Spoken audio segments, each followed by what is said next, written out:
ആശ്വാസം നേടാം. ഹൃത്തിനുള്ളിൽ ജീവൻ നൽകും വചനം, തിരുവചനം. മിശിഹായിൽ സ്നേഹമുള്ള സഹോദരരെ, ജെറമിയ പ്രവാചകന്റെ പുസ്തകം 9-ാം അധ്യായം 1-ാമത്തെ വാക്യം ഇപ്രകാരം വായിക്കുകയും: എൻ്റെ ശിരസ്സ് ഒരു കണ്ണീർ തടാകവും എൻ്റെ കണ്ണുകൾ അശ്രുധാരയും ആയിരുന്നെങ്കിൽ എൻ്റെ ജനത്തിൻ്റെ പുത്രിയുടെ നിഹിതന്മാരെ ഓർത്ത് ഞാൻ രാപകൽ കരയുമായിരുന്നു. സ്നേഹമുള്ളവരെ, ജെറമിയ പ്രവാചകൻ നമ്മുടെ മുമ്പിൽ അവതരിപ്പിക്കുന്നത് അദ്ദേഹത്തിൻ്റെ ഹൃദയത്തിൻ്റെ വേദനയെ. അതിനൊരു പശ്ചാത്തലമുണ്ട്. 8-ാം അധ്യായം 18 മുതലുള്ള വാക്യങ്ങൾ ഇപ്രകാരമാണ് നമ്മൾ വായിക്കുന്നത്: ശമനമില്ലാത്ത ദുഃഖത്തിലാണ് ഞാൻ, കഥനഭാരം ഹൃദയത്തെ മതിക്കുന്നു. എൻ്റെ ജനത്തിൻ്റെ വിലാപം ദേശത്തെങ്ങും മാറ്റൽ കൊള്ളുന്നത് നിങ്ങൾ കേൾക്കുന്നില്ലേ? കർത്താവ് സിയോനിലില്ലേ? അവളുടെ രാജാവ് അവളുടെ മധ്യയില്ലേ? അവർ തങ്ങളുടെ കൊത്തുരൂപങ്ങൾ കൊണ്ടും അന്യദേവന്മാരെ കൊണ്ടും എന്തിനാണ് എന്നെ കുപിതനാക്കിയത്? വിളവെടുപ്പ് തീർന്നു, വേനൽക്കാലവും അവസാനിച്ചു, എന്നിട്ടും നാം രക്ഷപ്പെട്ടില്ല.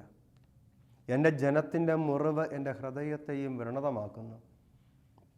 ഞാൻ ദുഃഖിതനാണ്, ഭീതി എന്നെ ഗ്രസിച്ചിരിക്കുന്നു. സ്നേഹമുള്ളവരെ, ഇവിടെ ജനത്തിൻ്റെ വേദന, അതെങ്ങനെയാ ജനത്തിന് വേദനയുണ്ടാകുന്നത്?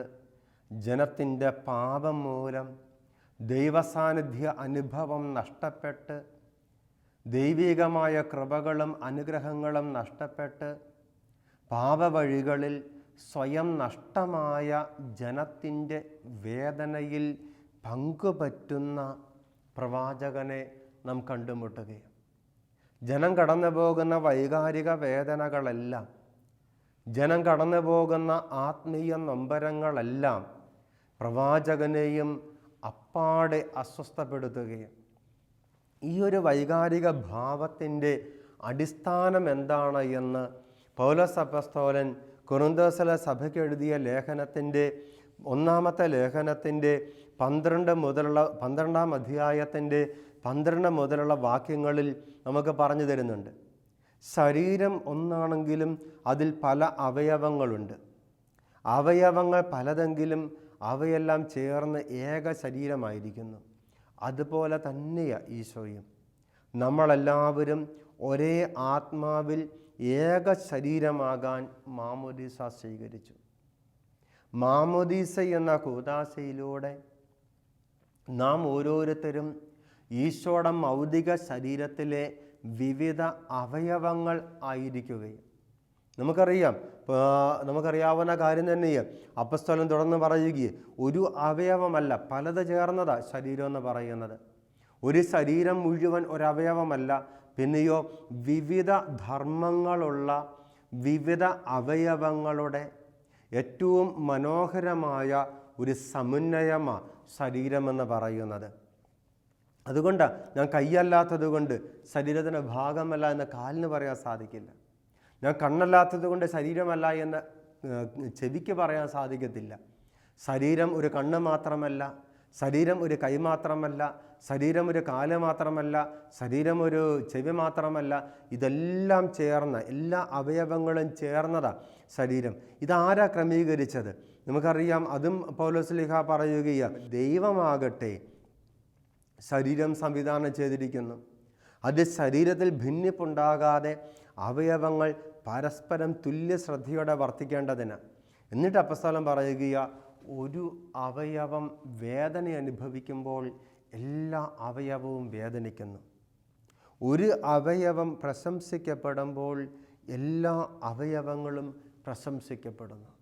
സ്നേഹമുള്ളവരെ, നാം ഓരോരുത്തരും ഈശോയാകുന്ന ആ ശരീരത്തിൻ്റെ, ഈശോയുടെ ഭൗതിക ശരീരത്തിൻ്റെ വിവിധ അവയവങ്ങളാണ് എന്ന ഒരു അവബോധം, അതൊരു അനുഭവമായി നമുക്ക് മാറുമ്പോൾ, നമ്മുടെ ക്രൈസ്തവ കൂട്ടായ്മയെന്ന് പറയുന്നത് ഈശോയുടെ ഭൗതിക ശരീരത്തിൻ്റെ അവയവമാണ് എന്നും, എല്ലാ വ്യക്തികളും ഈശോയുടെ ശരീരത്തിലെ വിവിധ അവയവങ്ങളാണ് എന്നും, അതുകൊണ്ട് തന്നെ ഒരു ശരീരത്തിലെ വിവിധ അവയവങ്ങൾ എന്ന പോലെ നമുക്ക് പരസ്പരം ബന്ധമുണ്ട് എന്നും നാം മനസ്സിലാക്കണം.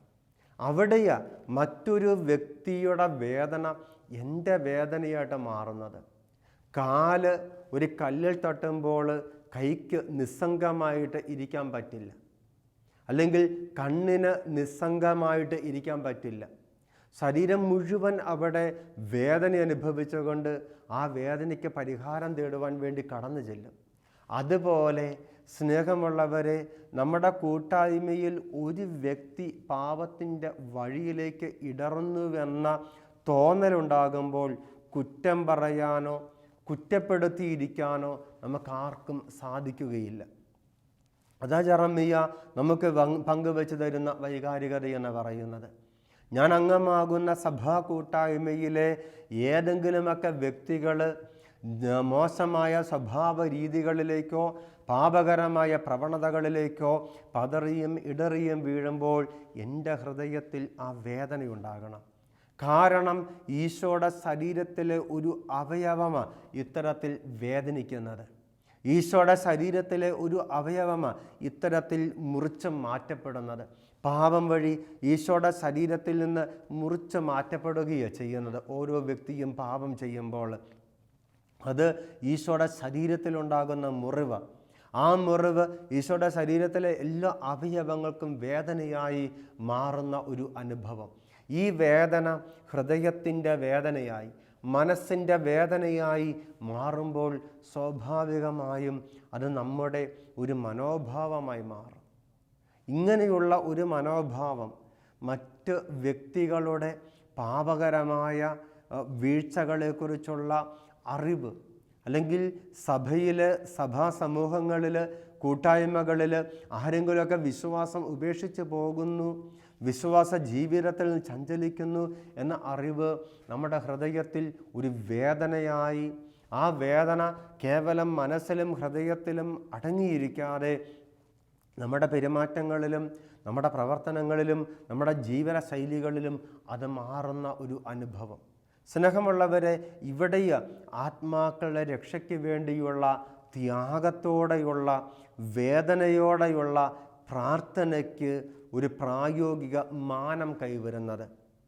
ഈ ലോകത്തിൽ ഇന്ന് ഒരുപാട് തരത്തിലുള്ള തിന്മകൾ വ്യാപിക്കുന്നുവെന്ന് നാം തിരിച്ചറിയുമ്പോൾ, പ്രത്യേകിച്ച് നമ്മുടെയൊക്കെ സ്കൂളുകളിലും കോളേജുകളിലുമൊക്കെ കുട്ടികളും യുവജനങ്ങളും മദ്യത്തിനും പുകവലിക്കും എന്തിനധികം മയക്കുമരുന്നിന് പോലും അടിമകളായി മാറിക്കൊണ്ടിരിക്കുമ്പോൾ ഇന്നൊരുപാട് യുവജനങ്ങൾ പ്രൊഫഷണൽ കോളേജുകളിലും മറ്റ് വിദ്യാഭ്യാസ സ്ഥാപനങ്ങളിലുമൊക്കെ പഠിക്കുന്ന ഒരുപാട് യുവജനങ്ങൾ മയക്കുമരുന്നിൻ്റെ അടിമകളായി മാറിക്കൊണ്ടിരിക്കുമ്പോൾ ആ മയക്കുമരുന്നിൻ്റെ വിപണനത്തിന് ഉപയോഗിക്കപ്പെട്ടുകൊണ്ട് അവരെ നിയമപരമായി പോലും അടിമപ്പെടുത്തുന്ന ഈ കാലഘട്ടത്തിൽ, അതുപോലെ തന്നെയുള്ള മറ്റ് തരത്തിലുള്ള ദുശീലങ്ങളിലൂടെയും തഴക്കദോഷങ്ങളിലൂടെയും പാപകരമായ പ്രവണതകളിലൂടെയും ഇന്ന് കുടുംബങ്ങളും വ്യക്തികളും നശിച്ചുകൊണ്ടിരിക്കുമ്പോൾ, ഇന്ന് ഒരുപാട് യുവജനങ്ങളും കൊച്ചുകുട്ടികളും മോശമായ മാധ്യമ പരിപാടികൾക്ക് അടിമപ്പെടുമ്പോൾ, വാട്സപ്പിലും ഫേസ്ബുക്കിലും മറ്റ് സാമൂഹ്യ മാധ്യമങ്ങളിലൂടെയും അശ്ലീലമായ പരിപാടികൾക്കും സംസാരങ്ങൾക്കും ചിന്തകൾക്കും പ്രവണതകൾക്കും നമ്മുടെ കുട്ടികൾ അടിമകളായി മാറുമ്പോൾ, വികൃതമായ വ്യക്തിത്വം അവർ പോലും അറിയാതെ അവരിൽ രൂപപ്പെടുമ്പോൾ, വിശുദ്ധി നഷ്ടപ്പെടുന്ന സാമൂഹ്യ പശ്ചാത്തലത്തിൽ ഇന്ന് നമ്മുടെ യുവജനങ്ങളും കുട്ടികളും ജീവിക്കുകയും വളർന്നു വരികയും ചെയ്യുമ്പോൾ, സ്നേഹമുള്ള സഹോദരങ്ങളെ നമുക്കൊരിക്കലും അവരെ വെറുതെ കുറ്റം വിധിക്കാൻ സാധിക്കില്ല. കാരണം അവർ ജീവിക്കുന്ന പശ്ചാത്തലങ്ങളുടെ ഒരു ഫലമായി അവർ മാറുന്ന ഒരവസ്ഥയുണ്ട്. സ്നേഹമുള്ള മാതാപിതാക്കളെ, സ്നേഹമുള്ള സഹോദരങ്ങളെ, കൊച്ചുകുട്ടികളെയും യുവജനങ്ങളെയും ഒക്കെ സ്കൂളിലേക്കും കോളേജിലേക്കും പഠിക്കുവാൻ വേണ്ടി പറഞ്ഞു വിട്ടിട്ട് സ്വസ്ഥമായി വീട്ടിലിരിക്കുമ്പോൾ, സ്വസ്ഥമായി ടി വിയുടെയും മറ്റ് മാധ്യമങ്ങളുടെയും മുമ്പിൽ ഉല്ലസിക്കുമ്പോൾ നാം മറക്കരുത്, കെണിയൊരുക്കി കാത്തിരിക്കുന്ന കാവാലികരുടെ ഇടയിലേക്ക് നിങ്ങൾ നിങ്ങളുടെ കുഞ്ഞുങ്ങളെ പറഞ്ഞു വിട്ടിരിക്കുന്നത് എന്ന്. ഈ ഒരു ജാഗരൂകത മുതിർന്ന തലമുറയ്ക്ക് നഷ്ടമാകുമ്പോൾ ഇളം തലമുറ നശിച്ചുകൊണ്ടിരിക്കുകയാണ്. വേദനയോടെ തന്നെ പറയേണ്ട ഒരു അവസ്ഥയായി ഇത്. വിദൂരങ്ങളിലാകട്ടെ, അവനവൻ്റെ സ്വന്തം സ്ഥലത്താകട്ടെ, വിദ്യാഭ്യാസ സ്ഥാപനങ്ങളിലും മറ്റ് സാമൂഹ്യ സാഹചര്യങ്ങളിലും നമ്മുടെ ഇളം തലമുറ അഭിമുഖീകരിക്കുന്ന വലിയ ഒരു പ്രതിസന്ധിയുണ്ട്. വലിയ പ്രലോഭനത്തിൻ്റെ സാഹചര്യങ്ങളുണ്ട്. നിരന്തരം സംസർഗത്തിൽ വരേണ്ടി വരുന്ന പാപകരമായ പ്രവണതകളുണ്ട്. ഈ പ്രവണതകളുടെ മുമ്പിൽ അവർക്ക് പിടിച്ചു നിൽക്കാൻ സാധിക്കണമെങ്കിൽ, ജീവിത വിശുദ്ധിയിൽ ഉറച്ചു നിൽക്കാൻ സാധിക്കണമെങ്കിൽ, ക്രൈസ്തവ മൂല്യങ്ങൾ മുറുകെ പിടിക്കാൻ സാധിക്കണമെങ്കിൽ, സ്നേഹമുള്ള സഹോദരങ്ങളെ, പകർന്നു ലഭിക്കേണ്ടതായ വലിയ ഒരു കൃപയുടെ അനുഭവമുണ്ട്. നമ്മുടെയൊക്കെ പ്രാർത്ഥനകളിലൂടെ, വെറുതെയുള്ള പ്രാർത്ഥനയല്ല, ത്യാഗത്തോടെയുള്ള പ്രാർത്ഥന, ഉപവാസമെടുത്ത് ത്യാഗങ്ങൾ ചെയ്ത് ആശയടക്കങ്ങൾ ചെയ്ത് ഇഷ്ടമുള്ള കാര്യങ്ങൾ വേണ്ട എന്ന് വെച്ച് ശരീരത്തിലും മനസ്സിലും ത്യാഗമെടുത്ത് സ്നേഹത്തോടെ പ്രാർത്ഥിക്കുന്നതിലൂടെ മാത്രമേ ഇന്നിൻ്റെ കുടുംബത്തിൻ്റെ വിശുദ്ധി വീണ്ടെടുക്കാൻ നമുക്ക് സാധിക്കുകയുള്ളൂ. ഇന്നിൻ്റെ തലമുറയ്ക്ക് നഷ്ടമായിക്കൊണ്ടിരിക്കുന്ന, ഇന്നിൻ്റെ യുവജനങ്ങൾക്കും കുട്ടികൾക്കും നഷ്ടമായിക്കൊണ്ടിരിക്കുന്ന വിശുദ്ധിയുടെ ജീവിതശൈലി അവർക്ക് തിരികെ കൊടുക്കാൻ സാധിക്കുകയുള്ളൂ. അത് കൃപയുടെ ഒരു വലിയ വിസ്ഫോടനത്തിലൂടെ മാത്രമേ ഈ കാലഘട്ടത്തിൽ സാധിക്കുകയുള്ളൂ. സംഭവിക്കില്ല എന്ന് ആരും വിചാരിക്കരുത്. ഇന്നെല്ലാവരും നശിച്ചു പോകുന്നവെന്ന് ആരും വിചാരിക്കരുത്. എല്ലാവരും, ഈ തലമുറയിൽ ജനിച്ചവരും വളരുന്നവരും നശിച്ചു പോയേ പറ്റുമെന്നും ആരും വിചാരിക്കരുത്. ശരിയാണ്, നശിച്ചു പോകുന്ന വലിയ ഒരു തലമുറ നമ്മുടെ ഇടയിലുണ്ട്. കണ്ണടച്ചിരുട്ടാക്കുന്നതിൽ അർത്ഥമില്ല. പാപവഴികൾ ഇടറിപ്പോകുന്ന വലിയൊരു ശതമാനമുണ്ട്. നമുക്കതിനെ കണ്ടില്ല എന്നടിക്കാൻ പറ്റില്ല. പക്ഷേ ആ സാഹചര്യത്തോട്, ഈ പ്രതിസന്ധിയുടെ പ്രതിലോമ സാഹചര്യത്തോട് എന്തുമാത്രം ഭാവാത്മകമായി, പ്രസാദാത്മകമായി പ്രതികരിക്കാൻ നമുക്ക് സാധിക്കുന്നു എന്നതാ വരും തലമുറയുടെ അവസ്ഥയെ നിർണയിക്കുന്നത്. ഇന്ന് എല്ലാം നശിച്ചു, എല്ലാവരും നശിച്ചു പോകുന്നു എന്ന് ചിന്തിച്ച് നമുക്കെല്ലാവരെയും കുറ്റപ്പെടുത്താം. എല്ലാവരും മോശമായ കാര്യങ്ങൾ കാണുന്നു, എല്ലാവരും മോശമായ കാര്യങ്ങൾ പറയുന്നു, എല്ലാവരും മോശമായ കാര്യങ്ങളുടെ പിന്നാലെ പോകുന്നു, പാപവഴികളിലേക്ക് നശിച്ചു പോകുന്നു. ആർക്കും പ്രാർത്ഥിക്കാൻ താല്പര്യമില്ല, ആർക്കും വിശുദ്ധിയിൽ താല്പര്യമില്ല, ആർക്കും വിശ്വാസ ജീവിതത്തിൽ താല്പര്യമില്ല എന്നൊക്കെ വെറുതെ നമുക്ക് പറയാം. പക്ഷെ ആ പറച്ചിൽ കൊണ്ട് ഒരു പ്രയോജനവുമില്ല. എന്നാൽ വീണ്ടെടുക്കപ്പെടേണ്ടവരെ വീണ്ടെടുക്കുമെന്ന് ഉറച്ച നിശ്ചയദാർഢ്യത്തോടുകൂടി കുരിശിൽ കിടന്ന് പിടഞ്ഞു മരിച്ച, മനുഷ്യവംശത്തിൻ്റെ വീണ്ടെടുപ്പിന് വേണ്ടി കുരിശിൽ കിടന്ന് പിടഞ്ഞു മരിച്ച ഈശോയുടെ സഹന ജീവിതത്തോട് ആത്മീയമായി ഐക്യപ്പെട്ട് ഈ ലോകത്തിൽ വേദനയുടെ, ത്യാഗത്തിൻ്റെ, വിശുദ്ധിയുടെ വിപ്ലവാത്മകമായ പ്രവാചക ജീവനം നയിച്ച തിരുസഭയുടെ ചരിത്രത്തിലെ വിശുദ്ധാത്മാക്കളെ മാതൃകകളാക്കിക്കൊണ്ട് ഈ കാലഘട്ടത്തിൻ്റെ പ്രവാചക ജീവിതങ്ങളായി മാറുവാൻ, ഈ കാലഘട്ടത്തിൻ്റെ തലമുറയെ വിശുദ്ധീകരിക്കുവാൻ വേണ്ടി ത്യാഗമെടുക്കുവാൻ, വേദന ഏറ്റെടുക്കുവാൻ, ഉപവാസവും പ്രാശ്ചിത്വവും ചെയ്ത് ഈ തലമുറ വീണ്ടെടുപ്പിന് വേണ്ടി പ്രാർത്ഥിക്കുവാൻ നമുക്ക് സാധിക്കുമ്പോൾ ഈ കാലഘട്ടത്തിൻ്റെ ഒരുപിടി ചോദ്യങ്ങൾക്ക് നാം നമ്മുടെ ജീവിതം കൊണ്ട് ഉത്തരം പറയുകയാണ്. ഇങ്ങനെയുള്ള ഉത്തരങ്ങളായി മാറുവാൻ, ഇങ്ങനെയുള്ള പ്രതിസന്ധികൾക്കുള്ള മറുപടികളായി മാറുവാനുള്ള വിളിയ സ്നേഹമുള്ളവരെ ഈശോ നമുക്ക് നൽകിയിരിക്കുന്നത്. ഈശോ പറഞ്ഞു, നിങ്ങൾ വിളിക്കപ്പെട്ടിരിക്കുന്നത് സുഖലോലപതയുടെ സുഖജീവനം നയിക്കാനല്ല, പിന്നെയോ സ്വയം പരിത്യജിക്കുവാൻ, കുരിശെടുക്കുവാൻ, എൻ്റെ പിന്നാലെ വരുവാൻ. ഈശോ നടന്ന വഴിയെ നടക്കണമെങ്കിൽ ഈശോ ജീവിച്ചതുപോലെ ജീവിക്കണം.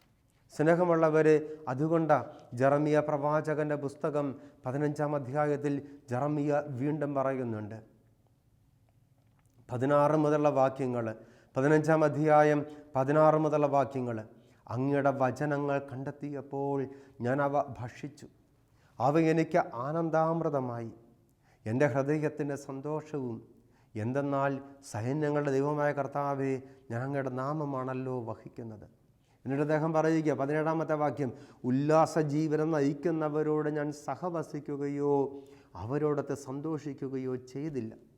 അങ്ങയുടെ കരം എൻ്റെ മേൽ ഉണ്ടായിരുന്നത് കൊണ്ട് ഞാൻ ഏകാഗിയായി കഴിഞ്ഞു. അമർഷം കൊണ്ട് അങ്ങ് എന്നെ നിറച്ചിരിക്കുന്നു. എന്താണ് എൻ്റെ വേദന മാറാത്തത്?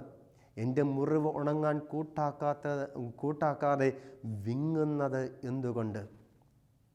സ്നേഹമുള്ളവരെ, പ്രവാചകൻ എൻ്റെ ഹൃദയത്തിൽ അനുഭവിച്ച വേദനയെ, പാപം ചെയ്ത് പാപവഴിയിൽ നശിച്ചു പോകുന്ന അന്നിൻ്റെ തലമുറയോട് സമരസപ്പെടുവാൻ തയ്യാറാകാതെ ഏകാഗിയായി അമർഷം പൂണ്ട് ജീവിച്ചവൻ, ആ കാലഘട്ടത്തിൻ്റെ പാപഭംഗിലമായ ഉല്ലാസമാർഗങ്ങളോട് സ്വയം താതാത്മ്യപ്പെടാതെ പ്രായശ്ചിത്തത്തിൻ്റെ വിശുദ്ധിയുടെ ജീവനം നയിച്ചവൻ ആ കാലഘട്ടത്തിൻ്റെ പ്രവാചകനായി മാറിയെങ്കിൽ ഈ കാലഘട്ടത്തിലും ഇത്തരത്തിലുള്ള പ്രവാചക ജീവിതങ്ങൾ അനിവാര്യമാണ് എന്ന് തിരുസഭയുടെ ചരിത്രം നമ്മെ ഓർമ്മപ്പെടുത്തുകയാണ്.